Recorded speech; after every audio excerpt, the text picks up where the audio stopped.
Bienvenidos futuros juristas del Ecuador y del mundo. Mi nombre es Byron Espinosa y esto es Jurista Habla TV. Muchas gracias nuevamente por acompañarnos en una entrevista más el día de hoy. En la sección Hablando con Jurista nos acompaña el doctor George Sotomayor, fiscal de Chimborazo. Doctor, bienvenido. Muchas gracias por la oportunidad que me ha dado por este medio para dirigirme hacia la colectividad y a los futuros abogados de la República del Ecuador. Muchas gracias a usted, doctor, por aceptar la invitación. El doctor es fiscal en Chimborazo, es autor de varios libros, varias publicaciones, y una de ellas justamente que acaba de salir hace nada, y ya lo tengo aquí. Vamos a tratar el día de hoy la práctica jurídica en materia de tránsito, que es de empezar. Me gustaría preguntarle, ¿cómo nace su motivación por y para ser fiscal? Bueno, para ser fiscal, primeramente debo de manifestar que fui abogado en libre ejercicio y también empleado público en algunas instituciones entre Loja y Zamora Chinchipe. Y quise salir ya de la provincia de Zamora Chinchipe porque estuve 14 años allá. Y dije, bueno, el primer concurso que salga, sea para fiscal o sea para juez, participo y me voy. Esa fue un antecedente, es decir, siempre litigué también en materia penal, por supuesto, litigué mucho en materia penal, y llegó el concurso en la época del doctor Washington Pesantes, y lógicamente gané el concurso y llegué a la Fiscalía de Chimborazo y me he mantenido 12 años acá ya en diferentes unidades. Perfecto. Estudiantes que están deseando tal vez ser fiscal, pero no saben qué deben hacer. ¿Cuál es el procedimiento que se lleva a cabo para llegar a ser fiscal? Bueno, pues primero ser abogados de la República. Dos, tener esa voluntad, esa firmeza de que van a participar en un concurso y lo van a lograr. Tres, lógicamente, que tenemos que prepararnos. La preparación no es solamente para un concurso, la preparación es permanente. Yo a mis estudiantes universitarios siempre les repito lo que dijo el maestro Cautura: si no estudias, cada día es menos abogado. Y el futuro profesional, si no se va preparando en diferentes áreas, luego se le hace un poco más complejo. ¿Por qué tratar de compilar una cantidad de materias, fuerte cantidad de materias? Porque un concurso no solamente es la práctica penal, sino que hay un concurso, pasa por tres fases. La fase de méritos, que es tener el título, tener las acreditaciones correspondientes, sean seminarios, diplomados, etcétera, etcétera. Y luego, pues lógicamente que viene una fase del examen escrito, en la que viene una cantidad de preguntas, pueden ser 100, pueden ser 200, depende de las bases del concurso. Tres, viene la parte de la audiencia. Hay una simulación de audiencia, para ello a uno le hacen sacar una ficha en la que dice, le dan una frase, una frase de un tipo penal que uno lo puede relacionar, puede ser de cualquier área de los tipos penales que existen. En este caso, pues bueno, yo participé al Código Penal.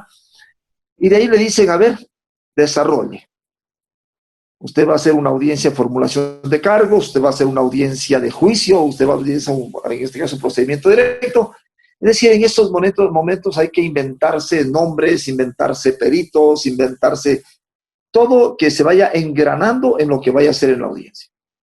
Si logra, lógicamente, esto es de carácter subjetivo, la prueba, mejor dicho, la calificación. Si logra convencer al tribunal, le pueden poner una buena nota. El tribunal normalmente lo componen 3 personas que son previamente ya están establecidas por parte de los organizadores, en este caso Fiscalía General del Estado o Consejo de la Judicatura. Se suman esas 3 notas que decía méritos, que decía el examen, y luego la parte oral, que es la audiencia, y con ello, lógicamente, puede estar acreditando para ser fiscal en este caso. Así fue. Y así se están llevando los concursos, según lo que yo conozco de los compañeros. Algunos, yo aquí en la Fiscalía de Chimborazo, en los 12 años que estoy, creo que han llegado alrededor de unos 8 o 10 entre secretarios y asistentes han logrado ya ser fiscales. Entonces, no es nada difícil tampoco, pero hay que ponerle, como le digo, un poquito de dedicación a Sí. esta materia. Sin duda, doctor. Muchísimas gracias entonces por explicarnos cómo ser fiscal. Doctor, una última pregunta en cuanto al tema del fiscal. Hay muchos comentarios que se observan y que se dicen que el fiscal corre peligro porque se convierte tal vez en el enemigo del procesado, del que es sentenciado, y se convierte en amigo de la víctima. ¿Cómo ve usted esta situación? Bueno, las cosas, si bien es cierto, hay que cogerlas con calma. El fiscal tiene uno de los objetivos que le está determinado en la Carta Constitucional, en el artículo 195, investigar, ir a audiencias, acusar si encuentra los elementos, etc. Cuando no hay los elementos, tiene que pedir los archivos, pedir hacer un dictamen abstentivo o inclusive en una audiencia de juicio puede hasta abstenerse de acusar si lograron desvirtuar los hechos por los cuales está siendo procesado. El fiscal tiene que tener un lenguaje coherente con el proceso, respetarlo al procesado. No puede hablar de delincuente, términos de esa naturaleza, términos fuertes, alzar la voz o pedir que con un ímpeto que sea sancionado con lo máximo de la ley. Esas palabras pueden llegar muy profundo a la persona que está siendo procesada. Las mismas palabras lo puede hacer con otra forma, con otro direccionamiento de la forma como se acusa. Señores jueces, ustedes han escuchado las intervenciones tal. Hemos probado la materialidad, hemos probado la responsabilidad, por lo tanto solicito que se condene al procesado. Con un lenguaje que no hiera la sensibilidad de esta persona. Lógicamente que cada fiscal es un mundo.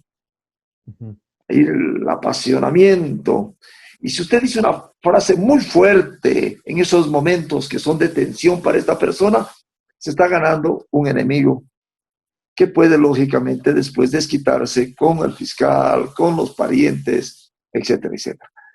Yo he utilizado esa técnica porque también soy catedrático universitario, soy catedrático alrededor de 32 años y conozco cómo llegar al estudiante y conozco cómo también fui empresario en el mundo de la cultura, tuve una empresa dedicada a las enciclopedias. Eso también me ha llevado a llegar a conocer a la gente y he dado conferencias sobre liderazgo, calidad total, relaciones humanas, relaciones interpersonales durante casi muchos años.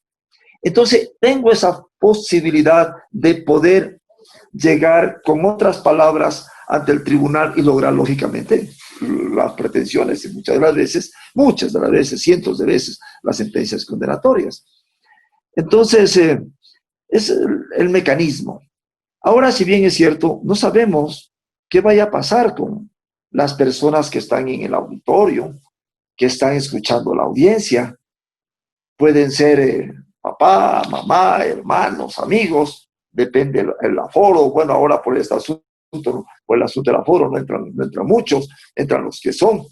Pero han habido audiencias que han habido llenas las salas de acuerdo a y eso ha estado full. Uno sabe qué enemigo se está ganando, porque es una persona que está interviniendo aquí por el Estado, es decir, por los intereses de la sociedad que participa el fiscal.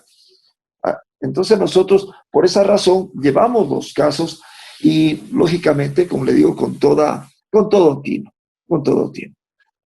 Apasionense del caso, pero no apasionense de la forma como van a decirlo en el momento que van a rematar el alegato final, porque esas palabras se las llevará el procesado para toda su vida. Muchísimas gracias por estas explicaciones en cuanto al tema de lo fiscal. Ahora sí, entrando ya a la práctica jurídica en materia de tránsito, ¿cómo nace esta iniciativa literaria de escribir este libro? Bueno, yo como le había manifestado, había venido laborando ya en algunas unidades. En la unidad que más tiempo laboré fue FEDOTI, que es delincuencia organizada, 8 años. Pasaron a tránsito y trabajé casi alrededor de año y medio, año 8 meses. Y un área muy técnica, bastante interesante y que lamentablemente todas las ciudades del Ecuador están llenas de accidentes y todos los días aquí en Riobamba se cometen alrededor de unos 15 a 17 accidentes de tránsito diario. Está dentro de las ciudades con mayor índice de accidentalidad en relación a la población. Lógicamente que Guayaquil, por la extensión territorial y el número de habitantes, está encabezando. Y había conversado con las compañeras, que era mi secretaria y mi asistente. Las reuní y les dije, tengo este proyecto. Si ustedes quieren ser parte, súmense. Lo veo el tema muy interesante y podemos aportar con ideas y con datos técnicos para que los abogados y también los futuros abogados tengan una herramienta para que hagan las cosas bien, para que pidan las cosas bien, pidan de acuerdo al procedimiento, no de acuerdo a que al papel aguanta todo, ¿cierto? Entonces, pidan bien las cosas. Quiero hacer una sincronización de semáforos, muchos abogados no saben qué es eso. Quiero hacer una reconstrucción de los hechos, mucha gente no sabe, no sabe en realidad cómo encasillar. Máximo reconocimiento técnico-mecánico, reconocimiento del lugar de los hechos, etc. Entonces las compañeras les gustó el proyecto y dijeron, vamos a trabajarlo, doctor. Y nos dimos, lógicamente, las tareas correspondientes, empezamos a trabajarlo. Lamentablemente llegó la pandemia y como que se paralizó un poco la situación. Pero yo soy de las personas de que los proyectos no hay que empezarlos solamente, sino hay que concluirlos. Así que llegó el momento en que tomamos las cosas ya muy en serio, porque trabajar en equipo también es un problema, ¿no? Encontrarse, reunirse, etcétera, etcétera, no es lo mismo que cuando usted se maneja solo. Entonces empezamos a trabajarlo y prácticamente ya está a la disposición, ya se han vendido alrededor de 500 o 600 ejemplares en menos de 3 semanas. Están en Quito, están en Guayaquil, en Cuenca, están en 2 librerías, están en Loja, están en Zamora. Y realmente una satisfacción porque hay muchos comentarios por parte de los abogados en libre ejercicio, quienes ejercen la profesión diariamente, que han hecho llamadas o se han acercado a la fiscalía, más bien a agradecer porque se les ha dado un producto muy práctico, muy técnico, que lo pueden, lógicamente, esto no es un gasto, es una inversión. Yo le decía cuando hacía la presentación, $30 en un escrito están sacando 10 veces más.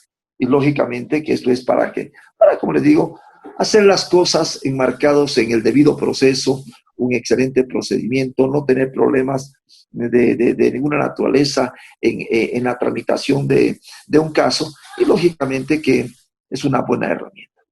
Eso yo lo estuve revisando, contiene ilustraciones, contiene sentencias, casos reales, que es práctico, inclusive tiene pericias, y me parece muy interesante para todos los estudiantes y profesionales del derecho. Algo muy importante en materia de tránsito es la causa basal, doctor. ¿Cómo usted la define? Bueno, en tránsito es un área muy sui generis de lo que es la investigación y a cuál es la conclusión que puede llegar el fiscal, inclusive para formular cargos o para acusarlo a un procesado ya en una audiencia. Se basa realmente, la mayoría es en lo que dice la técnica. ¿Quién nos dice la técnica? Es el perito que hace el reconocimiento del lugar de los hechos. De ahí nace una causa basal. Ese reconocimiento del lugar de los hechos no es como sucede en otros tipos penales. Yo le digo, un delito de estafa, ¿a dónde a dónde se dieron las cosas? ¿A dónde hubo la conversación? ¿A dónde entregó el dinero? Posiblemente estemos frente a un lugar común y corriente. ¿Qué puede ser la puerta de un banco? ¿Qué puede ser la sala de una casa? que puede ser una calle X, y eso es simple. En materia de tránsito hay una dinámica, y hay puntos de referencia, hay puntos de impacto, hay el punto final a donde quedan el vehículo, cómo quedó el vehículo. Y lógicamente que el perito que hace reconocimiento del lugar de los hechos, lógicamente que aparte de eso, hace algunas entrevistas a quienes fueron los que fueron involucrados en ese accidente, los conductores de cada uno de los vehículos, y aparte también puede entrevistar inclusive a testigos. Con ello significa que el perito ya lleva una idea, tomando en cuenta aparte la señalética, tomando en cuenta la parte del clima, si el clima estaba favorable, no estaba favorable, estaba lloviendo, no estaba lloviendo, la señalética vertical, horizontal, etcétera, etcétera. Y con ello el perito hace, lógicamente, que es un técnico ya especializado en esta área. Es perito en accidentología, no es un perito cualquiera. Y determina una conclusión. Esa conclusión le llaman causa basal, que es lógicamente lo que dice él, móvil 1 y móvil 2, o puede haber móvil 3. Móvil 1 transitaba por la calle tal hacia el sector tal. Móvil 2 del lugar a tal lugar. Móvil 3, etcétera. Porque puede haber un participante, se dio con la peña, pueden haber dos participantes, una colisión frontal o una por alcance, pueden haber tres, una de rebote, pueden haber algunos participantes. Conclusión, móvil 1 tiene la responsabilidad al no haber respetado la señalética, no haber tomado la distancia, etcétera, etcétera. Esa es precisamente lo que le da al fiscal la facilidad en estos casos, en este tipo de investigación de estos delitos, para poder inclusive concluir con una instrucción fiscal, diciendo, instruyo por esto, o acuso en una audiencia de juicio por esto, y se va a tomar en cuenta la causa basal. Pero ahora bien, esa causa basal no puede ser definitiva. Puede ser impugnada la causa basal. Esa causa basal, usted como abogado de la otra parte no le gustó, puede pedir una ampliación, una aclaración. Entonces es el perito que tiene que aclararnos técnicamente esa causa basal. Posiblemente se va a manejarse el perito con la misma tesis. Entonces usted puede hacer una reconstrucción de los hechos. Que esa reconstrucción de los hechos nos va a sacar una nueva causa basal, que muchas de las veces puede ser la misma y en otras de las veces no puede ser la misma. Pero la diferencia es que en la reconstrucción de los hechos ya se ponen los móviles, es decir, los vehículos, se los instala en el lugar que fueron. Hay que hacer la dinámica completa, es decir, volver atrás y hacer una mini película de lo que sucedió el día del accidente, para que tengan los peritos una idea mucho más clara del movimiento, del arrastre, de las huellas de frenaje y todo lo que sucedió, inclusive de los vestigios, a dónde quedaron. Entonces, esa reconstrucción de los hechos puede variar a la causa basal de un perito original. Y si eso no le funcionó, podemos hacer una pericia en otro nivel. Ya pedir en 3D, ya con peritos de otras jurisdicciones. En este caso, nos vienen, bueno, a Chimborazo nos vienen de Ambato, a veces han venido de Guayaquil, ya vienen con drones, con otro tipo de instrumentos, con cintas métricas, con forma de un GPS, a donde lo van haciendo los movimientos, inclusive, de estos vehículos para lograr hasta que llega la colisión, y lógicamente ellos nos pueden establecer de una manera mucho más, diría, utilizando ya la ingeniería en tránsito. Y podemos obtener una respuesta que puede ser ya favorable para los intereses ya y despejarle inclusive, llevarle al juez estas circunstancias. Y usted, como abogado de la otra parte, ¿qué quiere en último de los casos? Si está perdiendo el caso, buscar la duda en los jueces. Y dejar, pero ya haciendo las tres pericias, imagínense.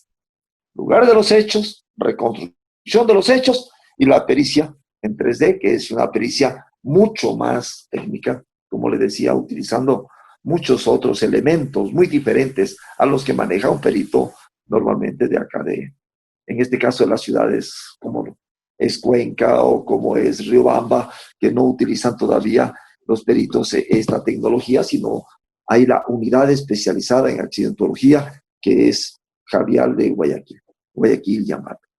Muy bien, doctor. Muchísimas gracias por esa explicación y profundidad en el tema de la causa basal. Algo muy importante, y es que usted decía que existen muchos accidentes a nivel nacional inclusive.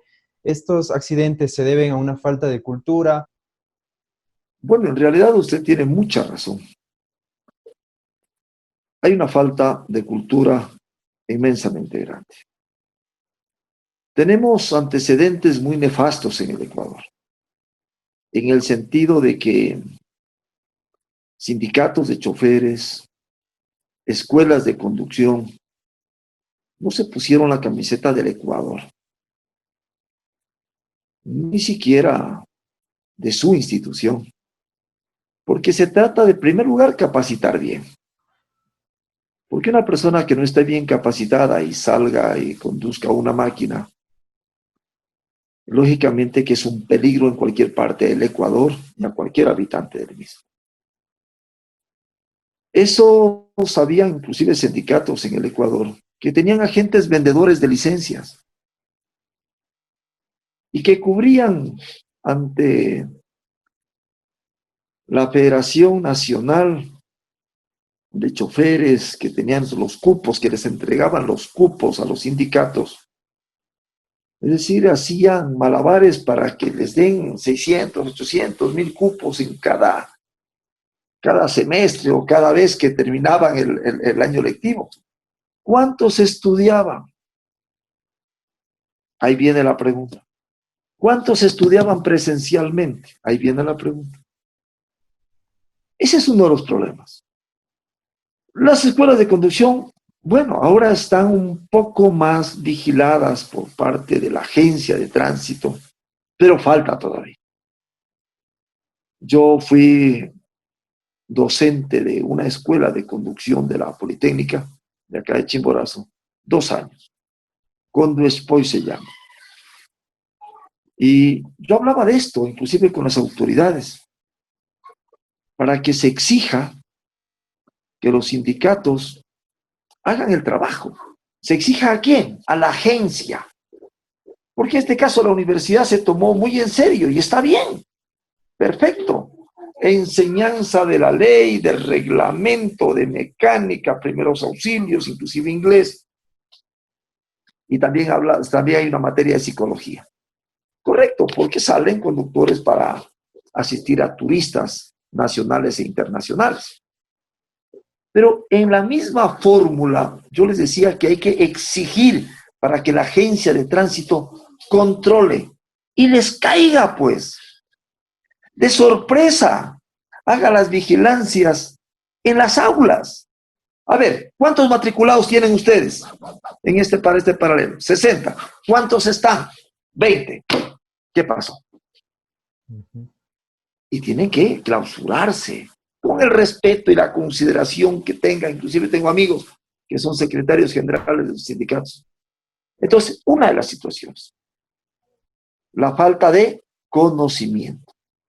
Lógicamente que no van a ser empíricos, porque la empiricia es una de las formas de que se produce en accidentes de tránsito por infringir el deber objetivo del cuidado, que es en esta materia, que es falta de conocimientos, que es la impericia, que es la negligencia, que es la imprudencia. Aparentemente no son empíricos porque tienen una licencia profesional, ¿no es cierto? Porque el empírico es el que no tiene ningún tipo de título. pero aquí van a aparecer como que son conductores profesionales. Entonces, si el Estado estamos nosotros haciendo malas cosas, posiblemente con los órganos de control, quienes deben hacer el seguimiento, el control de toda esta circunstancia para lograr que salgan de verdaderos profesionales a las calles. 2.2. Los problemas del alcohol no se dan en Riobamba solamente, se dan en todo el país. Hace la policía su esfuerzo, policía de tránsito, agentes metropolitanos de tránsito, hacen su esfuerzo. Y jueves, viernes y sábado son los operativos. Y los días, vamos a ver que tenemos 20, 30, 40, 50 detenidos. Todo el tiempo. ¿Cómo los capacitamos? Un problema. Es decir, tenemos que cambiar la educación desde las bases, proyectarnos desde los jardines de infantes, desde las escuelas, colegios, universidades, es decir, a todo el mundo, para lograr el desarrollo cultural. No recuerdo el país de Europa que registró el año pasado no registró ni 10 accidentes en el año. ¿Por qué será? Para mi concepto es el grado de cultura.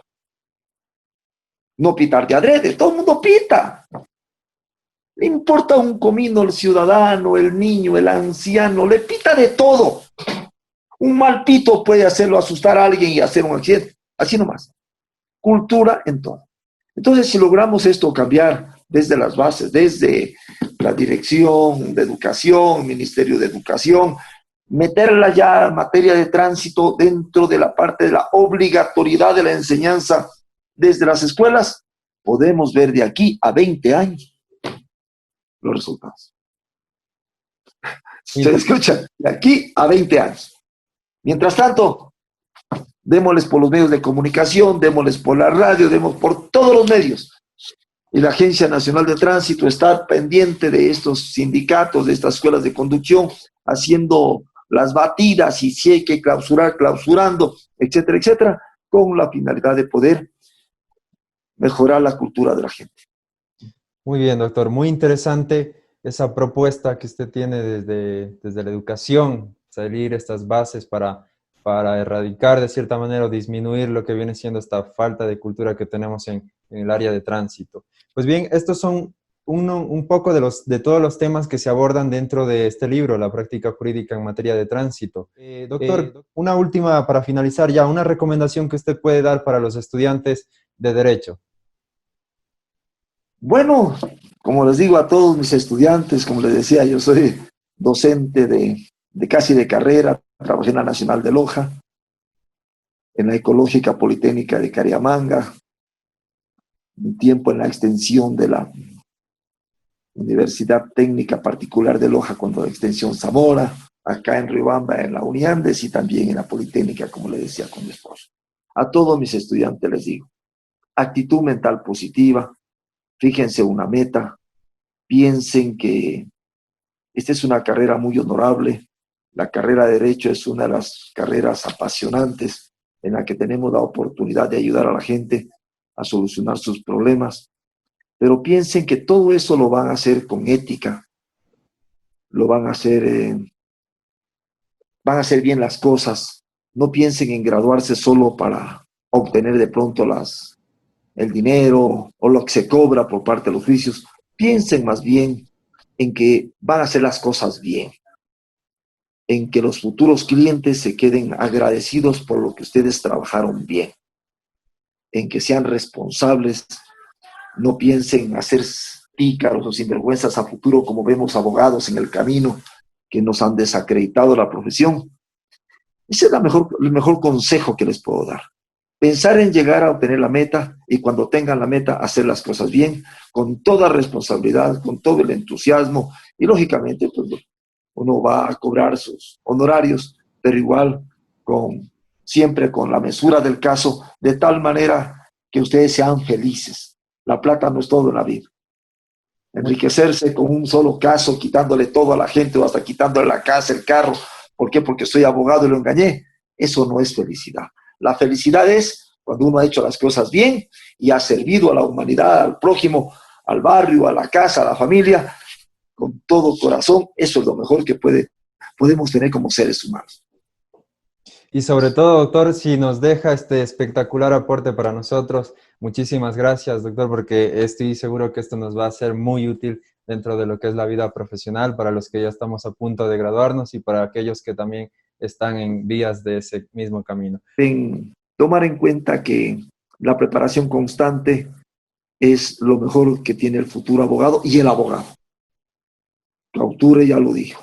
Entonces, en ese sentido, no, cuando compren un libro no es para tenerlo en la biblioteca, para adornar la biblioteca, es para sacarle el jugo y para sacarle 10, 20, 30, 40, 50 veces más el costo. Es decir, el costo es totalmente insignificante en relación a toda la práctica que va a realizar en materia de tránsito. Yo aquí conozco abogados muy bien ubicados, inclusive económicamente, en esta área, dedicados exclusivamente a tránsito. Si ustedes hacen en esta área, pueden hacer especialidad, perfecto, o en cualquier área. Sin embargo, les dejamos una chispita, como quien dice, un aporte. Yo siempre he dicho, aprovechemos las oportunidades. Yo tuve la oportunidad de estar en tránsito, he dado cantidad de conferencias en tránsito. Y digo, ¿por qué no dejar algo para que la colectividad también tenga, ¿no? Es decir, para no ser egoísta. Por eso también uno escribe, para que llegue el pensamiento a los demás. Muchas gracias, doctor. Pues este libro ya está disponible en las librerías jurídicas nacionales, así que ya lo puede adquirir. Doctor, muchísimas gracias por acompañarnos el día de hoy, por dejarnos este aporte tan fructífero para nosotros en materia de tránsito y también para conocer un poco sobre su experiencia en el área fiscal y cómo involucrarnos dentro de ella para los que estén interesados. Perfecto, gracias a ustedes. Muchas gracias. Que tengan un lindo día. Gracias. No olviden suscribirse al canal, activar la campanita de notificaciones y seguirnos en nuestras redes sociales de Facebook e Instagram. Recuerda que de estudiante a jurista, un paso. Tú decides. Nos vemos en el próximo video.